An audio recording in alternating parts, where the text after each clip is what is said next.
জয় হিন্দ friends, welcome to Eduplus academy. আমি দেবব্রত, তোমাদের সকলকে জানাই শুভ সন্ধ্যা। আজকের যে আধুনিক ভারতের ইতিহাস তার যে আজকের যে সেশন, সেখানে আমরা মূলত আজকের আমরা আলোচনার বিষয় হচ্ছে রেগুলেটিং অ্যাক্ট কিভাবে পাস হচ্ছে, রেগুলেটিং অ্যাক্ট, তারপর আছে পেটস ইন্ডিয়া অ্যাক্ট। এই অ্যাক্টগুলো নিয়ে আমরা আলোচনা, এগুলো কিসের মধ্যে আমরা আলোচনা করছি না, আলোচনার যে মূল জায়গা সেটা হচ্ছে কেন্দ্রীভূত ভারতে যে শাসন ব্যবস্থার যে বিকাশ আমরা দেখতে পাচ্ছি। এর আগের ক্লাসে আমরা দেখেছিলাম যে দেওয়ানি লাভ থেকে ব্রিটিশারদের ক্ষমতা পাওয়া স্টার্ট হয়েছিল, সেখান থেকে কিভাবে দ্বৈত শাসন ব্যবস্থা তার যে কুফল আমরা আগের ক্লাসে অলরেডি আমরা আলোচনা করেছি। এবং সেই দ্বৈত শাসন ব্যবস্থার অবসান এবং সেই অবসানের সময় থেকে কি হচ্ছে না, ভারতে কেন্দ্রীয় যে শাসন ব্যবস্থার বিকাশ হতে আমরা দেখতে পাবো। হেস্টিং থেকে শুরু করে কর্নওয়ালিস অব্দি কিভাবে এই বিভিন্ন পলিসির মাধ্যমে এই বিকাশ আমরা দেখতে পাবো, সেগুলোকে আমরা মূলত আলোচনা করব। ক্লিয়ার আছে এত অব্দি?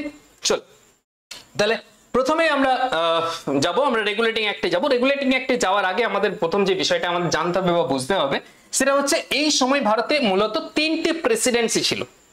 তিনটে প্রেসিডেন্সি বলতে ব্রিটিশারদের মূল যে তিনটে যে ঘাঁটি, কি কি তিনটে ঘাঁটি? কলকাতা, বোম্বে এবং হচ্ছে মাদ্রাস। তিনটে জায়গা দেখতে পাচ্ছ। এই তিনটে জায়গাকে তিনটে প্রেসিডেন্সি নামকরণ করা হয়েছিল, কারণ এই যে তিনটে জায়গা, এখানে মূলত এই সমস্ত জায়গা থেকে ব্রিটিশারদের যে বাণিজ্য কুঠি বা কেন্দ্র মূলত স্থাপন করা হয়েছিল। ভারতের যে সমস্ত বিভিন্ন জায়গায় ব্রিটিশারদের যে বাণিজ্য কুঠি ছিল, এগুলো মূলত তিনটে জায়গা থেকে বা তিনটে হেড অফিস বলতে পারো, এখান থেকে রেগুলেট হতো। কি না, কলকাতা, মাদ্রাস এবং বোম্বে, এই তিনটে জায়গা থেকে রেগুলেট হতো, হ্যাঁ কি না?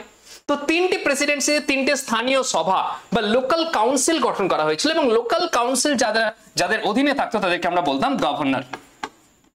Governor governor of Kolkata, governor of Bombay, governor of Madras. এই গভর্নরের দ্বারা কি হতো না, তাদের যে ওই কেন্দ্রীয় যে স্থানীয় সভা বা লোকাল কাউন্সিল এটা চালিত হতো। এই সভাগুলি নিজ নিজ প্রেসিডেন্সির শাসন কার্য পরিচালনা করতো। এদের জুরিসডিকশন ছিল যে হ্যাঁ, আমি কলকাতা প্রেসিডেন্সির আন্ডারে আসছে, এতটা মাদ্রাস প্রেসিডেন্সির আন্ডারে আছে, এরকম করে তাদের ভাগ ছিল। তো স্থানীয় সভাগুলি কোম্পানির পরিচালক বর্গের নির্দেশে পরিচালিত হতো, ঠিক আছে? আচ্ছা, এই ছিল পরিস্থিতি যে হ্যাঁ, তিনটে জায়গায় হেড অফিস আমরা দেখতে পাচ্ছি, তিনটে প্রেসিডেন্সি। ক্লিয়ার? তো রেগুলেটিং অ্যাক্ট নাম শুনেই সাজেস্ট করছে রেগুলেট করা। কাকে রেগুলেট করছে না, ব্রিটিশ ইস্ট ইন্ডিয়া কোম্পানি। কে রেগুলেট করছে না, ব্রিটেনের গভর্নমেন্ট, ব্রিটেনের সরকার রেগুলেট করছে কোম্পানিকে, যে তোমাদেরকে শুধুমাত্র ব্যবসা করা তোমাদের উদ্দেশ্য নয়, বা শুধুমাত্র তোমরা যে হ্যাঁ সেখানে কলোনি বানিয়ে রাখবে, সেখানে কি করতে হবে, শাসন কার্য সুষ্ঠুভাবে যাতে পরিচালিত হয় সেই দিকেও তোমাদের নজর রাখতে হবে। বোঝা গেল? তো সেরকম কিছু নির্দেশ আমরা এখানে দেখতে পাবো। কোম্পানির দেওয়ানি লাভের পর কোম্পানি প্রত্যক্ষভাবে শাসন ব্যবস্থার সঙ্গে যুক্ত হয়নি, তারা কেবলমাত্র তদারকি বা সুপারভিশনের কাজই করত। সুপারভিশনের কাজ করতো, প্রত্যক্ষভাবে তো যুক্ত হয়নি, পরোক্ষভাবে। প্রত্যক্ষভাবে রাজাকে সামনে রেখে দ্বৈত শাসন ব্যবস্থা নিয়ে এসেছিল, রাজার নামে সবকিছু হতো। কিন্তু এই রেগুলেটিং অ্যাক্টের ফলে বলা হচ্ছে যে তোমাদেরকে এবার সামনে আসতে হবে, সুষ্ঠু দায়িত্ব তোমাদের পালন করতে হবে। 76 মন্বন্তর অলরেডি হয়ে গেছে। তো বাংলায় কোম্পানির দ্বৈত শাসন, তার কুফল বিশেষত কোম্পানির কর্মচারীদের যে শোষণ ও সীমাহীন দুর্নীতি ইংল্যান্ডের মাটিতে প্রবল ঝড় তোলে। ইংল্যান্ডের যে পার্লামেন্ট, সেখানে এই নিয়ে আওয়াজ ওঠে যে হ্যাঁ, ইস্ট ইন্ডিয়া কোম্পানির লোকজন করছে কি। বাকি যে সমস্ত ইংল্যান্ডের কোম্পানি ছিল তারা আঙুল তুলতে শুরু করে যে কোম্পানি ঠিকঠাক ভাবে রেগুলেট করছে না, ঠিকঠাক ভাবে শাসন কার্য পরিচালনা করছে না বাংলায়। এবং কোম্পানির কাজকর্মকে নিয়ন্ত্রিত করার জন্য প্রবল জনমত গড়ে ওঠে। কোথায় জনমত? ব্রিটেনের জনমতের কথা বলা হচ্ছে। তো 1772 খ্রিস্টাব্দে আলটিমেট কি হচ্ছে, বাংলার গভর্নর ওয়ারেন হেস্টিং দ্বৈত শাসনের বিলোপ তিনি ঘটাচ্ছেন। এই পয়েন্টটি কিন্তু ভেরি ভেরি ইম্পর্টেন্ট। কে এই দ্বৈত শাসনের বিলোপ ঘটিয়েছিলেন না, বাংলার গভর্নর সেই সময় ছিলেন ওয়ারেন হেস্টিং, তিনি দ্বৈত শাসনের বিলোপ ঘটাচ্ছেন। এর ফলে বাংলায় নতুন করে শাসন ব্যবস্থা গড়ে তোলার প্রয়োজনীয়তা আমরা দেখতে পাচ্ছি, কারণ দ্বৈত শাসনকে অ্যাবলিশ করা হচ্ছে। এইসব নানান কারণে ব্রিটিশ পার্লামেন্ট ভারতে কোম্পানির কর্তৃত্বের উপর কিছু নিয়ন্ত্রণ আরোপ করে, অর্থাৎ কিছু রেগুলেশন আনছে কোম্পানিকে রেগুলেট করার জন্য। এবং ধীরে ধীরে ব্রিটিশ শাসিত ভারতে একটি সুসংহত কেন্দ্রীভূত শাসন ব্যবস্থা গড়ে উঠতে আমরা দেখতে পাবো। 1773 খ্রিস্টাব্দে ওয়ারেন হেস্টিং এর শাসনকালে ইংল্যান্ডের প্রধানমন্ত্রী সে সময় কে ছিলেন না, লর্ড নর্থ। তার উদ্যোগে কি হয়েছিল, ব্রিটেনের পার্লামেন্টে রেগুলেটিং অ্যাক্ট নামে একটি আইন পাস হয়। বারবারই বলছি, এটি ব্রিটেনের পার্লামেন্টে পাস হয়েছিল। সেই সময় ব্রিটেনের প্রধানমন্ত্রী কে ছিল, লর্ড নর্থ ছিল। আর এই সময় কার শাসনকাল চলছে না, সেই সময় বাংলার গভর্নর কে আছে না, ওয়ারেন হেস্টিং। এবং এর ফলে আমরা দেখতে পাবো বাংলার গভর্নর থেকে ওয়ারেন হেস্টিং কি হয়ে যাবে, বাংলার গভর্নর জেনারেল পদে উন্নীত হবে। আলোচনা করব সেই সমস্ত জিনিস আমরা। তো এই আইন অনুসারে কি কি জিনিস বলা হলো, চলো 1 নম্বর পয়েন্ট, কোম্পানির ভারতীয় সাম্রাজ্যের প্রশাসনের দায়িত্ব কার উপর থাকবে? একজন গভর্নর জেনারেল, এবং এই গভর্নর জেনারেলকে সাহায্য করার জন্য 4 সদস্য বিশিষ্ট একটি শাসন পরিষদ, একটা এক্সিকিউটিভ কাউন্সিল ফর্ম করা হবে। কার অধীনে এক্সিকিউটিভ কাউন্সিল থাকবে? গভর্নর জেনারেলের অধীনে। বলবে গভর্নর জেনারেল, গভর্নর জেনারেল বলে তো আগে পদ শুনিনি আমরা। এর আগে কি ছিল? Governor of Kolkata, governor of Bombay, governor of Madras. এর ফলে কি করা হলো, বাংলার যিনি গভর্নর ছিলেন, তো গভর্নর অফ বেঙ্গল যে ছিল, তিনি এই শাসন পরিষদের প্রধান হন এবং তিনি গভর্নর জেনারেল পদে উন্নীত হন। অর্থাৎ গভর্নর অফ বেঙ্গল, তার পদোন্নতি ঘটতে আমরা দেখতে পাচ্ছি, তাকে আর গভর্নর অফ বেঙ্গল বলবে না, তাকে গভর্নর জেনারেল জিজি অফ বেঙ্গল বলবে। কিন্তু বাকিদের ক্ষেত্রে গভর্নর অফ মাদ্রাস এবং গভর্নর অফ বোম্বে রয়ে গেল। অর্থাৎ বাকিরা কি হলো, এই গভর্নর জেনারেল অফ যে বেঙ্গল তার সাবঅর্ডিনেট হয়ে গেল, তার অধীনস্থ হয়ে গেল। বোঝা গেল, বাংলার গভর্নরকে একটু হায়ার পদ দেওয়া এবং তার অধীনে 4 জন সদস্য বিশিষ্ট কি থাকবে? একটি এক্সিকিউটিভ কাউন্সিল থাকবে। 2 নম্বর, স্থির হয় যে গভর্নর জেনারেল ও তার কাউন্সিলের মধ্যে যদি মতবিরোধ তৈরি হয় তখন ভোটাভুটি হবে এবং অধিকাংশের মত গৃহীত হবে। ধরো কোনো জিনিস নিয়ে কোনো ডিসিশন ঠিক হচ্ছে না, কে আছে? 1 গভর্নর জেনারেল 1+4 এই স্ট্রাকচার বানানো হয়েছে, অর্থাৎ 5 জনের মধ্যে ভোটাভুটি হবে, 3 জন যে পক্ষে থাকবে সেই রায়টাই গ্রহণ করা হবে। এর কিছু ভালো দিক খারাপ দিক দুইই আছে। বোম্বাই ও মাদ্রাসে যে স্থানীয় সভা, যে লোকাল কাউন্সিল যেটা ছিল, তাকে টিকিয়ে রাখা হয়, তাকে অ্যাবলিশ করা হয় না। কিন্তু যুদ্ধ ঘোষণা ও সন্ধি স্থাপনের ক্ষেত্রে তাদের কি করতে হবে? গভর্নর জেনারেল ও তার শাসন পরিষদের মতামত নিতে হবে।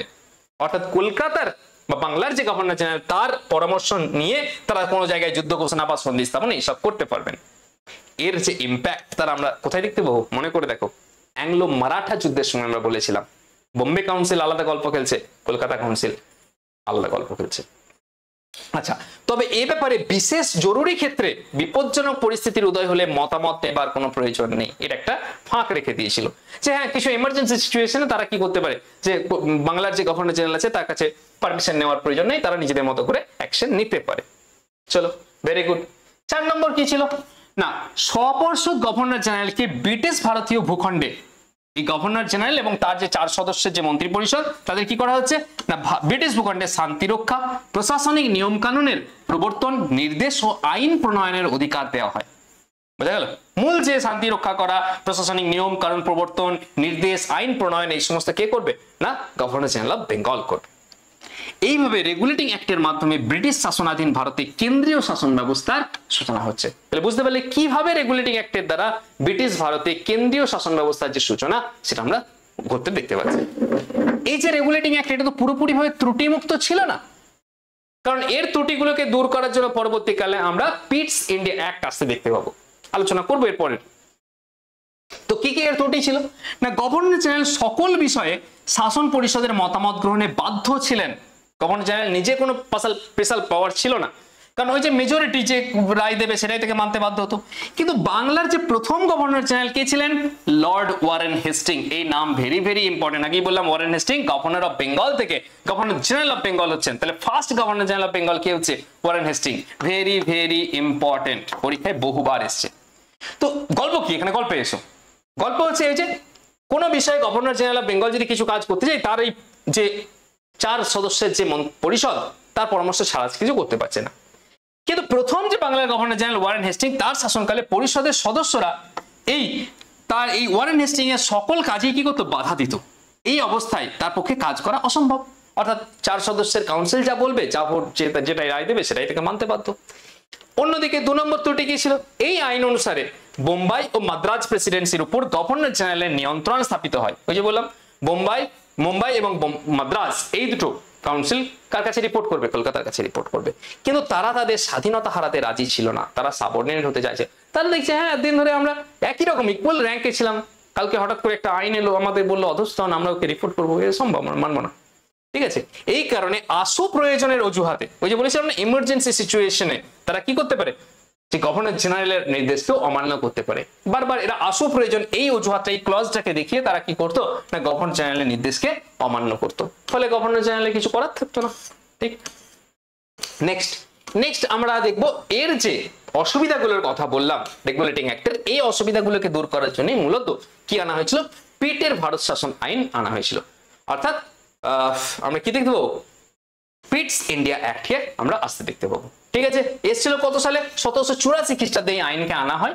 পিটস ইন্ডিয়া অ্যাক্ট কেন বলা হচ্ছে না, এই সময় ইংল্যান্ডের প্রধানমন্ত্রী ছিল ইয়ঙ্গার পিট। ঠিক আছে, পিটের নাম অনুসারে এটাকে আমরা পিটস ইন্ডিয়া অ্যাক্ট নামে এটা পরিচিত হচ্ছে। এই আইনে কি কি বলা হলো দেখো, মিলতা জুলতা পাবে। এর আগে এর সাথে আমি বলি রেগুলেটিং অ্যাক্টে আরো অনেক কিছু হয়েছিল, সেগুলো তোমরা পলিটিতে পড়ো। এই সময় কলকাতায় সুপ্রিম কোর্ট কে এস্টাবলিশ হতে তোমরা দেখতে পাচ্ছ, তাই না? এবং তার যে প্রধান বিচারপতি স্যার এলিচা ইম্পেকে প্রধান বিচারপতি বানানো হয়েছিল। ঠিক আছে, তাকে সাহায্য করার জন্য আরো 3 জন। ঠিক, এই সমস্ত জিনিসগুলো তোমরা পলিটিতে পড়েছো। তো এই আইন অনুসারে, কোন আইন, পিটের ভারত শাসন আইন অনুসারে গভর্নর জেনারেল পরিষদের সদস্য সংখ্যা 4 জন থেকে কমিয়ে কি করা হলো, 3 জন। এর আগে কজন ছিল, 1+4 স্ট্রাকচার ছিল, সেখান থেকে মডিফাই করে 1+3 করা হলো। ক্লিয়ার? এবং জরুরি প্রয়োজনে গভর্নর জেনারেলকে তার পরিষদের মতামত অগ্রাহ্য করার অধিকার দেওয়া হয়। এর আগে কি ছিল, ভোটাভুটি ছাড়া, ভোটাভুটিতে যা বলবে সেই অনুযায়ী কাজ করতে বাধ্য ছিল গভর্নর জেনারেল, কোনো স্পেশাল পাওয়ার তার কাছে ছিল না। এখানে গভর্নর জেনারেলের কাছে স্পেশাল পাওয়ার দেওয়া হলো, যে হ্যাঁ সে চাইলে বিশেষ কারণে তার ভেটোকে ইউজ করতে পারে, ভেটো পাওয়ারকে, যে সে বাকি পরিষদ একদিকে কথা বলুক, আমি আমার মতকেই রাখবো। যাই হোক, এরও ভালো দিক খারাপ দিক দুটোই আছে। দেশীয় রাজাদের সঙ্গে সম্পর্ক, যুদ্ধ ঘোষণা বা শান্তি স্থাপন, রাজস্ব ও সেনাবাহিনীর ব্যবহার সম্পর্কে স্থানীয় সভা দুটি বলতে মাদ্রাজ এবং বোম্বে, তার উপর স্বপর্ষদ গভর্নর জেনারেল পূর্ণ নিয়ন্ত্রণ স্থাপিত হয়। আগে একটা ক্লজ ছিল না, এমার্জেন্সির কারণে তারা কি করতে পারে, যে হ্যাঁ বিশেষ কারণ দেখিয়ে তারা অমান্য করতে পারে। এবার আর অমান্যর কোনো জায়গা নেই, মানতে বাধ্য। বোঝা গেল? বেশ, এটা বলা হলো পিটস ইন্ডিয়া অ্যাক্ট।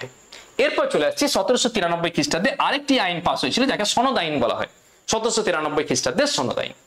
লর্ড কর্নওয়ালিস 1786 খ্রিস্টাব্দে ভারতের গভর্নর জেনারেল নিযুক্ত হন।